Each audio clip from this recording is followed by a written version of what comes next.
Hello everyone, welcome to my YouTube channel Be Electrifying by Gopika Agarwal. Today my video is for the Coulomb's law numericals, जो कि हम chapter 1 physics class 12th के electrostatic chapter के electric field and charges में topic में हम लोग चल रहे हैं, जिसमें हमने पढ़ा था कूलम्स लॉ लास्ट वीडियो में। तो इस वीडियो में हम कूलम्स लॉ से रिलेटेड न्यूमेरिकल्स को समझेंगे, ठीक है। तो कुछ न्यूमेरिकल्स मैं आपको समझाऊंगी और कुछ न्यूमेरिकल्स मैं आपके सामने सॉल्व करूंगी। तो ये पहला क्वेश्चन है, calculate the force between two protons separated at distance 20 centimetre in free space. अब ये देखिए वर्ड लिखा है फ्री स्पेस। फ्री स्पेस मतलब वैक्यूम। तो वैक्यूम में हम लोग क्या लेंगे, epsilon is equal to epsilon naught R. तो इसके लिए इसकी वैल्यू होती है 1। तो यहाँ पे हमारा एप्सिलॉन इज इक्वल टू हो जाएगा एप्सिलॉन नॉट। तो स्टैक करते हैं, क्या निकालना है, फोर्स निकालना है। चार्जेस हमें कितने क्या दिए हैं, 2 प्रोटॉन्स। तो Q1 is equal to Q2 is equal to P is equal to this. Proton पे चार्ज ये होता है। R हमें दिया है 20 सेंटीमीटर, इसको हम मीटर में कन्वर्ट कर लेंगे, 20 × -2 मीटर। ये हमने डायग्राम बना लिया है। 2 चार्जेस हैं, पिछली डिस्टेंस है 20 × 10⁻² मीटर।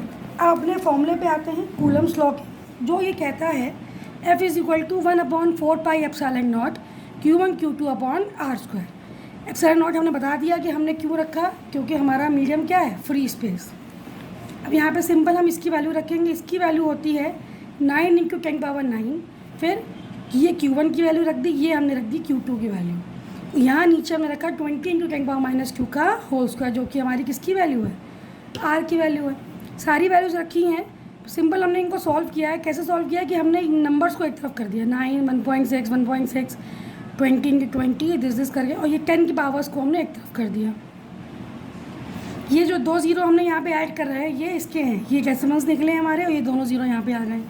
तो पूरे को हमने सॉल्व किया तो पावर 10 की कितनी आई, -29, और कितना आया 576 × 10⁻29 न्यूटन। इसका फोर्स, ये मैथमेटिक्स है, इसमें कुछ भी समझने ऐसा नहीं है। मेन समझना था ये, जो कि समझ लिया। बाकी इसको सॉल्व करेंगे तो ये आपका आंसर आ जाएगा। सेकंड क्वेश्चन की तरफ बढ़ते हैं। ये भी बहुत इजी क्वेश्चन है, कुछ नहीं है। क्वेश्चन पढ़िए। इसमें हमें चार्जेस दे रखे हैं कि 2 चार्जेस हैं 5 माइक्रोकूलम के, जो कि एयर, अगेन मीडियम क्या है, एयर। तो अगेन एप्सिलॉन नॉट रखेंगे एट 0.15 मीटर डिस्टेंस पे दिया हुआ है। सिंपल फोर्स निकालना है। Again Q1 is equal to Q2 5 microcoulomb. Microcoulomb को कूलम में चेंज करने के लिए हम लेते हैं 10⁻⁻6, और डिस्टेंस कितनी दी है, 0.15 मीटर। तो इसको आप चाहें तो 0.15 10⁻² भी रख सकते हैं, या सिंपल ऐसे भी रख सकते हैं, ठीक है। हमने सिंपल रख दिया है। अगेन इसकी वैल्यू हो गई ये, Q1 की वैल्यू रखी 5 10⁻⁶, Q2 की वैल्यू भी यही होगी, सेम क्वेश्चन में दिया हुआ है। 2 चार्जेस सेम तो क्या है, 0.15 × 0.15। ये दोनों डेसिमल्स हमने यहाँ से हटाए, ऊपर हमारे दोनों के 2 0 ऐड हो गए, यानी कि 4 0 ऊपर ऐड हो गए, 10⁻4। तो हमने ये 9 से कैंसिल आउट किया, सब कैंसिल हो गया, बचा 10⁻9 -6 और 10⁻4। इसको जब सॉल्व किया तो आया 10 न्यूटन, ठीक है। सिंपल क्वेश्चन था, फॉर्मूला बेस्ड क्वेश्चन है, इसमें से कुछ भी नहीं है। थर्ड क्वेश्चन पे आते हैं। थर्ड क्वेश्चन क्या कहता है, 2 charges of equal magnitude exerts force of 2 Newton on each other. If distance between them reduced by 0.5 meter, then the force between them becomes 18 Newton. Calculate the following। मतलब 2 charges हैं जिनका magnitude क्या है, equal magnitude है। तो हमने लिख दिया Q1 is equal to Q2 is equal to Q, और एक दूसरे पे कितना फोर्स लगा रहे हैं, 2 न्यूटन। तो फोर्स इज इक्वल टू हो गया 2 न्यूटन। पे लिखा है if distance between them reduced by 0.5 centimetre. अब देखो टर्म होता है रिड्यूस टू, और एक होता है टर्म रिड्यूस्ड बाई। तो रिड्यूस टू अगर लिखा होगा, रिड्यूस टू 0.5 मीटर, तो यानी कि जो नई डिस्टेंस होगी वो क्या होगी, 0.5। और लिखा है रिड्यूस्ड बाई 0.5 मीटर, तो नई डिस्टेंस होगी R dash is equal to R minus 0.5, मतलब 0.5 घट गई है, ठीक। तो अब की बार जब डिस्टेंस हमारी R डैश है, पहले डिस्टेंस क्या थी R, तो फोर्स मिला 2 न्यूटन। जब डिस्टेंस हमारी R डैश है जिसकी वैल्यू है R माइनस 0.5, तो फोर्स कितना मिला, 18 न्यूटन, ठीक है। लिख दिया भाई। तो हमने फोर्स का फॉर्मूला लगाया, F is equal to 1/4 pi naught epsilon Q1 Q2 upon R²। तो इसको हम क्या करते हैं, अभी एक बार K लिख देते हैं, ठीक है। वैल्यू लिखने की ज़रूरत नहीं क्योंकि वो कट जाएगा। और एफ डैश लिखा हमने जिसकी वैल्यू थी 18 न्यूटन, इसके लिए भी सेम लिखा के 1/4πε0 Q1 Q2 upon are square. तो के Q1 Q2 और आर की वैल्यू क्या रख दिया, आर माइनस 0.5 का स्क्वायर। तो ये आ गई F2 की वैल्यू। क्यू स्क्वायर क्यों कर दिया, क्योंकि Q1 = Q2 = Q है। ये क्वेश्चन 1, ये क्वेश्चन 2, दोनों को डिवाइड कर देंगे। देखो क्या क्या कैंसिल हो जाएगा, ये दोनों क्वेश्चन, ये गया, Q से Q गया, और ये आर 1/r² क्या आएगा, F/F dash is equal to 1/r² upon 1/r minus 0.5 का होल स्क्वायर। इसको ऊपर ले जाएंगे, ये आपका रेसिप्रोकल हो जाएगा। रेसिप्रोकल होके क्या आएगा, F/F dash is equal to this. ठीक है, अब बस क्या करेंगे, इसको दोनों की वैल्यू रखी, ये 2 न्यूटन था, ये 18 न्यूटन था। 1/9, ये 1/9 को क्या लिख सकते हैं, 1/3 का स्क्वायर, ये भी स्क्वायर है तो दोनों तरफ रूट ले लिया, तो रूट से स्क्वायर हट गए, ये स्क्वायर और ये स्क्वायर इस रूट से आपके हट गए। तो क्या बचा, 1/3 इज इक्वल टू दिस। जब इसको सॉल्व करेंगे तो आर की वैल्यू आपकी आएगी 0.75 मीटर। सेकेंड पार्ट इसमें क्या लगाना है, मैग्नीट्यूड ऑफ ईच चार्ज। अब देखो डिस्टेंस आपको मिल चुकी है, कोई भी एक फोर्स ले लीजिए, चाहे पहला वाला लीजिए चाहे दूसरा वाला लीजिए। हम पहला ले लेते हैं, तो Q = Q, F पहला वाला ले लिया 2 न्यूटन। डिस्टेंस कितनी है हमारी आई 0.75 क्योंकि आ रही है इस वाले में। तो जब सारी वैल्यूज़ हमने यहाँ पे रखी और Q स्क्वायर यहाँ पे रखा, इसको जब हमने सॉल्व किया तो ये हमारा आया Q = √125 × 10⁻⁻12। 125 का अंडर रूट आपका 11.18, 10⁻⁻12/2 हो गई तो 6। रूट में पावर क्या होती है, /2 हो जाती है, तो क्या हो गई -6। तो आप इसको क्या लिख सकते हो, 11.18 माइक्रो कूलम। ठीक है, नेक्स्ट क्वेश्चन है हमारा, the distance between electron and proton in A hydrogen atom is 0.53 angstrom. Calculate the electrostatic force of attraction between them. तो पहले तो इसमें थोड़ा सा आपका फिजिक्स केमिस्ट्री आ जाएगी कि जैसे कि हम जानते हैं कि ये हमारा हाइड्रोजन मान लो उसका न्यूक्लियस है, इसमें क्या है, प्रोटॉन्स और न्यूट्रॉन्स। ठीक है, और इसके चारों ओर इलेक्ट्रॉन्स आपके रिवॉल्व कर रहे हैं। तो ये इसमें प्रोटॉन है, यहाँ पे ये इलेक्ट्रॉन है, तो इनके बीच की डिस्टेंस आपको कितनी दी हुई है, 0.53 एंगस्ट्रॉम। ठीक है, तो बेसिकली तो इलेक्ट्रोमोटिव फोर्स हमारा क्या होता है, वो होता है, वैसे तो फोर्स हम लोग निकालते हैं Fe = इलेक्ट्रोमोटिव फोर्स mv²/r, लेकिन चूंकि हम यहाँ पे इसको कूलम्ब अट्रैक्शन फोर्स निकालना है, ये तो एनर्जी के फॉर्म में होता है। जब फोर्स ऑफ अट्रैक्शन निकालेंगे तो अपने उसी फॉर्मूले पे आएंगे, Fc = Fe, that will be equal to 1/4πε0 Q1 Q2 upon r²। तो अब देखो Q1 क्या है, ये प्रोटॉन है, और Q2 क्या है, इलेक्ट्रॉन है। तो Q1 की वैल्यू क्या होगी, 1.6 × 10⁻⁻19 कूलम, और Q2 की वैल्यू क्या होगी, -1.6 × 10⁻⁻19 कूलम। ठीक है, क्योंकि इलेक्ट्रॉन और प्रोटॉन पे चार्ज बराबर होता है, बस के अंतर किस चीज़ का होता है, प्लस और माइनस का। और डिस्टेंस कितनी दी हुई है, 0.53 एंगस्ट्रॉम। तो 1 एंगस्ट्रॉम इज इक्वल टू होता है 10⁻⁻10 मीटर। तो देयरफॉर आर की वैल्यू आपकी क्या हो गई, 0.53 × 10⁻⁻10 मीटर। ठीक है, अब आपको फोर्स निकालना है तो आप आराम से निकाल सकते हैं। तो फोर्स के एक्सप्रेशन में रखेंगे, F = क्या रखेंगे, 1/4πε0 Q1 Q2, क्या आप QP लिख लो जिससे आपको आसानी रहे, r²। इसके वैल्यू क्या रखेंगे, 9 × 10⁻9 इंटू इसके वैल्यू रखेंगे 1.6 × 10⁻⁻19 इंटू -1.6 × 10⁻⁻19 अपॉन 0.53 इंटू 10⁻⁻10 का होल स्क्वायर। ठीक है, तो जब आप इस पूरे को सॉल्व करेंगे, तो सॉल्व करने पे क्या होगा, देखो 9 × 1.6 इंटू, यहाँ माइनस लगा दो, 1.6 माइनस लगा के आगे ले, इंटू 10 की पावर क्या आई आपकी 9 -19 और ये 10 का स्क्वायर 20 हो जाएगा, ऊपर आके +20 ठीक है, फिर क्या होगा, और अपॉन में क्या आ जाएगा, 0.53 इंटू 0.53 का स्क्वायर आपका आ जाएगा 0.2809।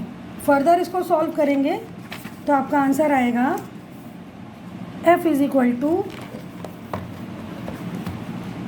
73.8 इंटू 10⁻⁹ न्यूटन, या अगर इसको एब्सोल्यूट फॉर्म में लिखें तो ये एक डेसिमल जब हम इधर लेके आएंगे तो ये हो जाएगा 7.38 इंटू इसमें एक वैल्यू इसकी हो जाती है लाइक दिस।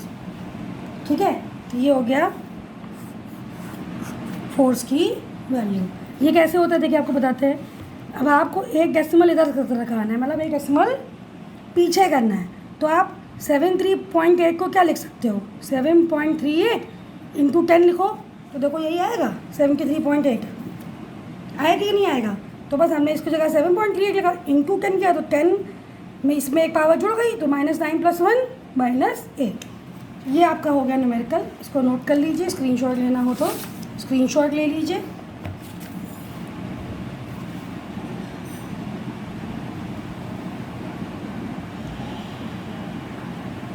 ठीक, अब नेक्स्ट न्यूमेरिकल की तरफ बढ़ते हैं। क्वेश्चन देखिए, 2 uniform charger are placed at distance 2 metre apart. ठीक है, 2 यूनिफॉर्म चार्जेस हैं जो कि कितने डिस्टेंस पे हैं, 2 मीटर में, यानी कि मतलब मान लो Q1 है और Q2 है, तो इनके बीच का डिस्टेंस कितना है, 2 मीटर। फोर्स रूम में दिया हुआ है उनके बीच का 16 इंटू 10⁹ न्यूटन। अब वो ये कह रहा है कि अगर ये डिस्टेंस हम डबल कर दें, आर कितनी है, 2 मीटर, तो अगर आर की जो नई वैल्यू होगी क्या लिखा, if distance between them is doubled तो 2r होगी, यानी कि क्या होगी, 4 मीटर। ये नया आर हो गया। तो अब आपको नए फोर्स की वैल्यू बतानी है। ठीक है, सिंपल सी बात है। अगेन पुराना वही फॉर्मूला हम लोग अपनाते हैं कि पहले इसके लिए फोर्स का एक्सप्रेशन लिखेंगे, F is equal to 1/4πε0 Q1 Q2 upon r²। फिर F डैश लिखेंगे 1/4πε0 Q1 Q2 अपॉन r डैश का स्क्वायर। ठीक है, बाकी सब तो सेम ही है, तो क्या होगा, ये कैंसिल, ये कैंसिल, ये कैंसिल, ये कैंसिल, सब कुछ कैंसिल हो जाएगा। तो बेसिकली आपका बचेगा क्या कि F अपॉन F डैश की वैल्यू क्या आएगी, ये ऊपर चला जाएगा, ये नीचे आ जाएगा, r डैश का स्क्वायर अपॉन r का स्क्वायर। यानी कि इसको हम क्या लिख सकते हैं कि ये आएगा, उसको सॉल्व करोगे तो क्या आएगा, 4 आ जाएगा। ये वैल्यू क्या है 2, r डैश की वैल्यू क्या आती है 4 अपॉन 2 का होल स्क्वायर, तो ये क्या आ गया 4। तो F डैश क्या आ गया, F dash is equal to F/4। तो F की वैल्यू क्या है आपकी 16 इंटू 10⁹ क्या आया, ये देखिए इसको सॉल्व किया तो यह आया 4/2 का स्क्वायर, आगे आंसर आ गया 4। यहाँ पे आगे कैंसिल करेंगे, 2 आएगा, 2 का स्क्वायर 4। तो F dash is equal to F/4, तो 16 10⁻⁹/4, तो ये आपका आ गया 4 इंटू 10⁹ न्यूटन। नए फोर्स की वैल्यू निकल आई। This is your answer. चलिए क्वेश्चन देखिए, नेक्स्ट क्वेश्चन देखते हैं। At what distance the 2 electron should be kept so that the force between them become equal to the weight of 1 electron. मतलब कि 2 इलेक्ट्रॉन को हम किस डिस्टेंस पे रखें जिससे उनके बीच का जो फोर्स है वो इलेक्ट्रॉन के वेट के बराबर हो जाए। 2 इलेक्ट्रॉन हैं, इनके बीच का डिस्टेंस माना हमने r है।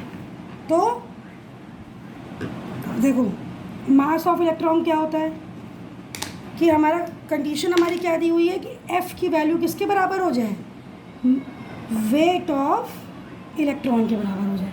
अब मास ऑफ इलेक्ट्रॉन हमारा क्या होता है 9.1 इंटू 10⁻31 kg। ठीक है, और वेट की वैल्यू क्या होती है me इंटू g। तो हम यहाँ रखा हमने 9.1 इंटू 10⁻31 इंटू ग्रेविटी क्या होती है 9.8। ठीक है, जी इक्वल टू क्या होता है 9.8 मीटर पर सेकेंड स्क्वायर। ठीक है, तो यहाँ से हमने वेग की वैल्यू कैलकुलेट कर ली। तो जब हमारी वेग की वैल्यू क्या आएगी, देखो वेग के लिए आप उसको सॉल्व करोगे तो यही आपका क्या हो जाएगा, वेग हमारा क्या होना चाहिए फोर्स के। तो सॉल्व ना करके हम इसको ऐसे ही रख देंगे, जिससे कुछ ना कुछ कैंसिल हो ही जाता है। आप एफ इक्वल टू क्या रखेंगे 1/4πε0 E1 E2 क्या है, Q1 Q2 क्या है हमारे E1 E2 अपॉन R²। ठीक है, एफ की जगह पे ये रख दो। ठीक है, इसकी वैल्यू क्या होती है 9 इंटू 10⁻9। ठीक है, और इसके बाद E1 क्या है होगा 1.6 इंटू 10⁻−19, वही चार्ज ऑन इलेक्ट्रॉन। इसी तरह यही किसकी वैल्यू होगी E2 की होगी। ये हुआ, ये रख दी वैल्यू हमने अपॉन R² हमको निकालना है। ठीक है, तो क्या करते हैं R² को उधर ले जाते हैं, इसको यहाँ ले आते हैं। तो R² इक्वल टू क्या हुआ 9 इंटू 1.6 इंटू 1.6 इंटू 10 की पावर देखो क्या होगा 9 minus 19 minus 90 upon 9.1 into 9.8 into 10⁻−31 मतलब इधर उधर कर दिया। ठीक है, तो आप इसको सॉल्व करेंगे पूरा तो ये आपका आएगा R² is equal to 0.25 into 10⁻²। तो R की वैल्यू क्या हो जाएगी, इसको मल्टीप्लाई कर दो तो ये 100 हो जाएगा, तो ये आएगा 25 R² इज इक्वल टू। तो R की वैल्यू क्या आ गई आपकी 25। यानी कि अगर हम 5 मीटर पे दोनों इलेक्ट्रॉन्स को रखेंगे तो इसका जो फोर्स होगा वो इलेक्ट्रॉन के वेट के बराबर होगा। नेक्स्ट न्यूमेरिकल देखते हैं। 2 charges are kept at a distance d। ठीक है, अपार्ट फ्रॉम ईच अदर। तो जैसे जैसे लिखा होता है ना वैसे वैसे इसको बनाते जाते हैं। तो हमारे क्या दिया हुआ है कि 2 चार्जेस हैं हमारे, वो कितने डिस्टेंस पे हैं d डिस्टेंस पे। तो मान लिया 2 चार्जेस हमारे कौन से हैं Q1 Q2। ठीक है, तो ये कितने डिस्टेंस पे हैं d डिस्टेंस में। हमने ये बना दिया Q1, ये बना दिया Q2 और इनके बीच की डिस्टेंस हमारी हो गई d। ठीक है, तो चलो ठीक है, अब आगे लिखा है if one of them, sorry ये यहाँ पे होगा, if one of them is halved then what should be the distance between them so that the force between them remains unchange. मतलब अगर एक चार्ज की वैल्यू हम हाफ कर दें, ठीक है, तो क्या होगा, मानो हम कर दें Q1 की कर देते हैं, Q1 डैश हमने ले लिया Q1/2। तो नई डिस्टेंस क्या होनी चाहिए कि जिससे दोनों के बीच का फोर्स सेम रहे। मतलब मान लिया यहाँ पे फोर्स F है और दूसरे केस में Q1 डैश और ये Q2 है, क्योंकि एक को उन्होंने बोला चेंज करने के लिए। तो नई डिस्टेंस है हमारी D डैश, तो नया फोर्स होगा हमारा F डैश। कंडीशन हमारी क्या कहती है कि अगर हम एक चार्ज को हाफ कर दें Q डैश कर दें और तो उनके बीच की डिस्टेंस कितनी चेंज हो जिससे F डैश और F की वैल्यू क्या हो जाए बराबर हो जाए। मतलब हमको बेसिकली कंडीशन ये दी हुई है कि चार्ज को हमने आधा किया है और फोर्स हमारा लेकिन अनचेंज रहेगा। ठीक है, तो वही अगेन फिर वही करते हैं, दोनों फोर्सेस की वैल्यू रख देते हैं। तो हमने रखा F is equal to K Q1 Q2 upon R², फिर upon F dash is equal to K Q1/2 Q2 upon इसको R² पे जब चाहो T रख दो। ठीक है, D² और ये रख देंगे D डैश स्क्वायर, क्योंकि चेंज हमारी क्या हुई, डिस्टेंस चेंज हो रही है, चार्ज आधा हो गया तो चार्ज वैल्यू तो हमने रख दिया, डिस्टेंस को हमने D डैश रख दिया। ठीक है, अब ये दोनों हमारे क्या दिए हुए बराबर, तो यहाँ क्या आ गया 1, ये कैंसिल Q1 Q2 कैंसिल। जब इस इक्वेशन को आप रीअरेंज करोगे तो ये आपकी इक्वेशन आएगी, इक्वेशन आपकी आएगी Q1 upon D² is equal to Q1 dash upon D dash का स्क्वायर। एक काम करिए, यहाँ पे इसको Q1 डैश ही रखिए तो ज़्यादा आसानी रहेगी। ठीक है, तो इसको हम कैंसिल नहीं करेंगे। कैंसिल हमारा क्या हुआ, क्या काम करते हैं, फिर से लिखते हैं इसको, छोड़िए।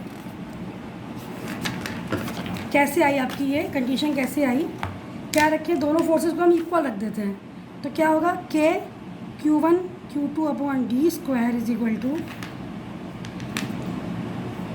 के Q1 dash Q2 upon D dash का स्क्वायर।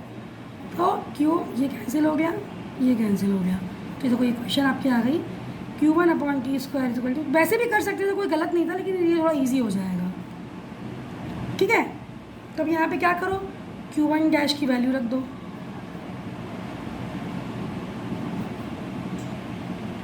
ठीक है, तो क्या होगा, Q1 से Q1 कैंसिल होगा वही चीज़, घूम फिर के होना वही। तो आपका ये वैल्यू क्या है, यहाँ पे मल्टीप्लाई कर देंगे हम, तो ये आपका आएगा, ये 2 नीचे आ जाएगा, तो ये आ गया 1 upon D square is equal to 1 upon 2d dash का स्क्वायर। 2d डैश का square is equal to D square. तो क्या हो गया, d dash square is equal to D square by 2। तो d डैश का रूट क्या होगा, d बाई,